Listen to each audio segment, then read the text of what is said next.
Hip hop was good. This is another episode of If You Ask Me, Hip Hop Debate Desk, where we talk that movie and music culture. I'm your guy, Deme D, Mr. Everywhere, you never there. I got my usual suspects, man. It's been a minute. 2023. Got my guy, Dutch.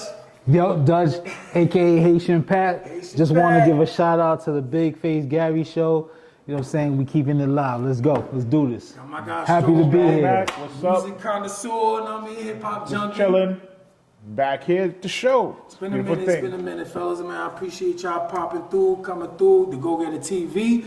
Right now, we're gonna get right into it, man. This is a guy who's very heralded. As of his later career, he's been put into a different light, but I cannot let this shit rock. During his time, it isn't what people are trying to make it, man. We're gonna talk about Big L and his debut, Lifestylez of the Poor and Dangerous.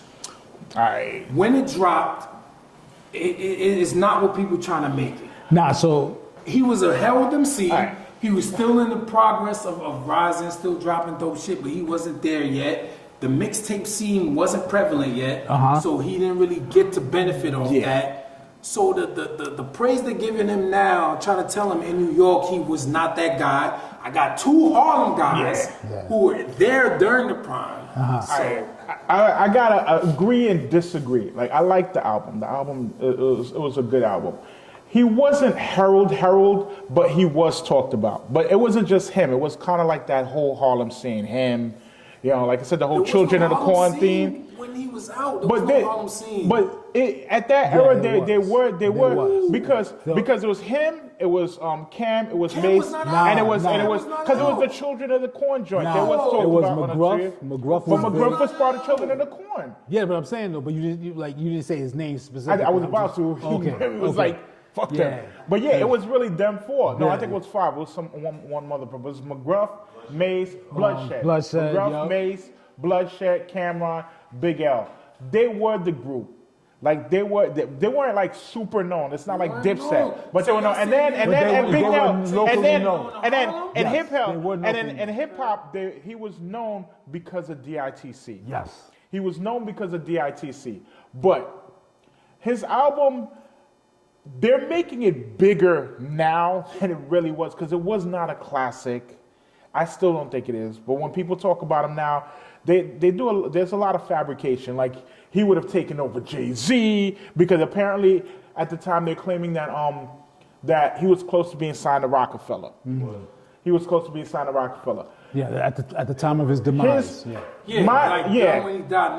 So they're going at that level that, you know, he was going to take over the world.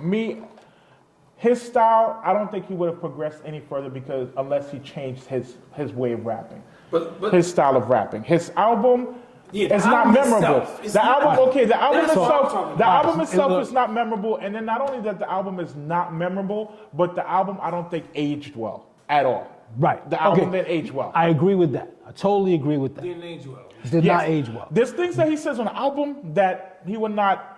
If I catch AIDS, I'm raping bitches.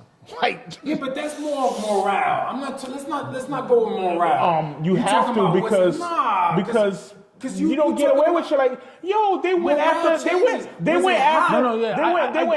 Lil Wayne because he said the Emmett Till line. We're not talking about morale here. Yeah. Let's do it. If it wasn't hot, you're saying it's not hot now, then that's fine. But morale, that changes. Again, I'm not dissecting the album with my 48-year-old mind, right? You know what I'm saying? So I get that. Like, looking back at the album now as a 48-year-old, you know what I'm saying? It's not gonna do it. About heat, and was it at the time? Yes. At the time, it was good. It wasn't hot. It wasn't blazing. It wasn't better than his contemporaries. I understand that. Production was like. I think now. The hooks was like the legend that he is, right? I think it comes more off of his freestyles and more off of at the time what was so his legend. Obviously, he was known in Harlem, right? He was the man in Harlem.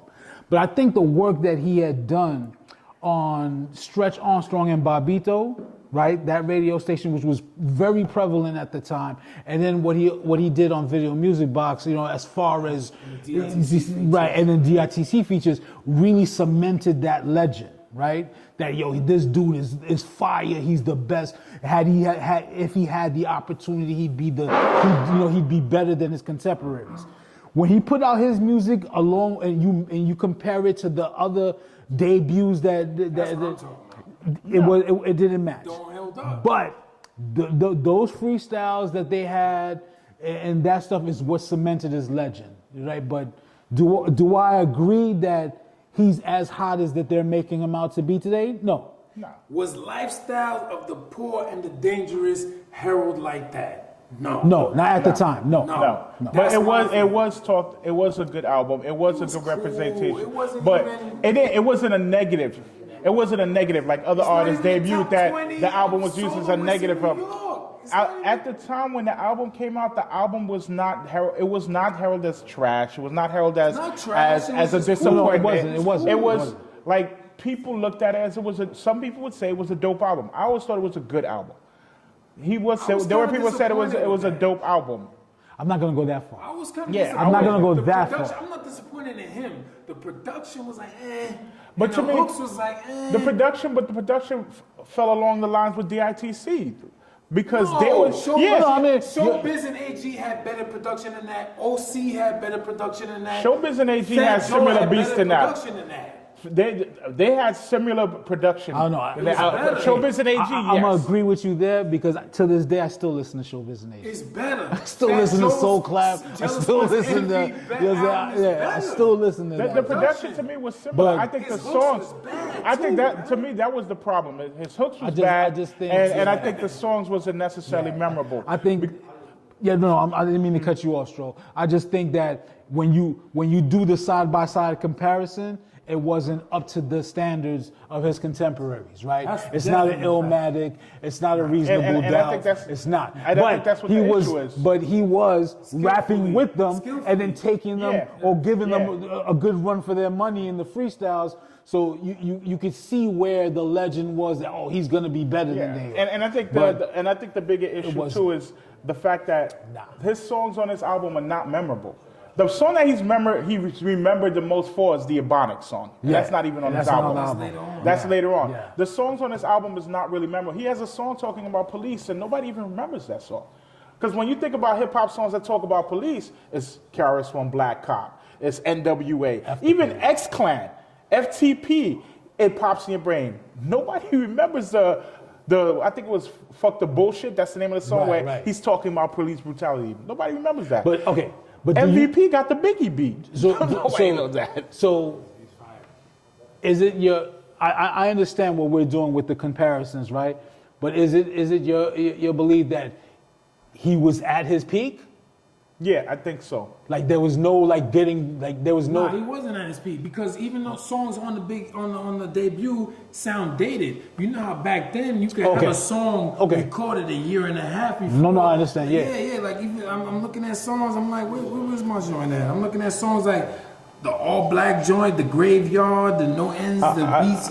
I disagree. I think he was. I think a lot of this shit sounded dated, strong. But because it wasn't because his voice tone sounded younger in different tracks. But his rap style did not change. And to me, that's why I don't think he would have been as great as everybody make him unless he changed the way he rhymed, his style. Plus, I mean, and punchline rappers, which is what he mainly was, didn't really blow like that. I mean, they didn't. Name a punch style rapper back then that oh my God, he's heralded. Finesse had a better career than him. Yeah, but I'm saying, I mean, you say, I mean, you kind of say it like that, but like really one album he's known for. Well, and OC was first two, and OC flow is better. Punchline rappers that blew, yo. Kiss, and Kiss is the OC's flow was better than his. Perfect example. Jay rhymed similar to him, style-wise. And Jay changed his flow. Jay, When Jay No. rhymed with original flavor, Yeah, okay. that sounds exactly like the way but Big I'm L not would rhyme, and comparing Jay changed Jay his got flow. to I'm not keep gonna say going. that. No. But what I'm saying is, Jay keep going. Jay But that, changed so his flow. that's up. my He point, changed though. his style. But you saying that, but Jay did that, right? Jay but did you're that. saying, you're telling me that you don't believe, like, I don't think- given his skill level, right? And I'm not making an argument that he's, Yeah. but given his skill level, you don't think he would I don't have think he would've adjusted? No, because I don't think he would have adjusted because he was praised at the time for his skill. It's not like they were looking at him like. I mean, Nas doesn't sound the same. Didn't sound the same as Halftime Yeah, a lot of- and Live at the he Barbecue would've- that he did in Illmatic. That I just think that he would have just gotten better, bro. I don't know. I just think from what he displayed, he didn't get a chance to really evolve as an artist, and people trying to Maybe make so, him but I the don't greatest know. Nah, for he's what not. he did already. Right, I agree. He's not. That I He's agree. not. And when he was in his prime, that Life and the Dangerous album didn't compete with his contemporaries, and it didn't put him on that map. It wasn't like, oh, yo, this shit was in. He just died. Because didn't he take like 2 or 3 years to come to drop another? Yes, because the mixtape scene wasn't it yet. So he was trying to rebuild. Right. So he never had that point where he was putting out this great music where people were trying to act like he was that guy. He's more like the Sean P guy where the internet kind of take you to that next level. But we Like you said, he only had one song where he was that guy. Everything else was just some preachers. Got my guy, Dutch on Anthem, Stromae. You know what I'm saying? Let us know what y'all think of Big L's debut album right there.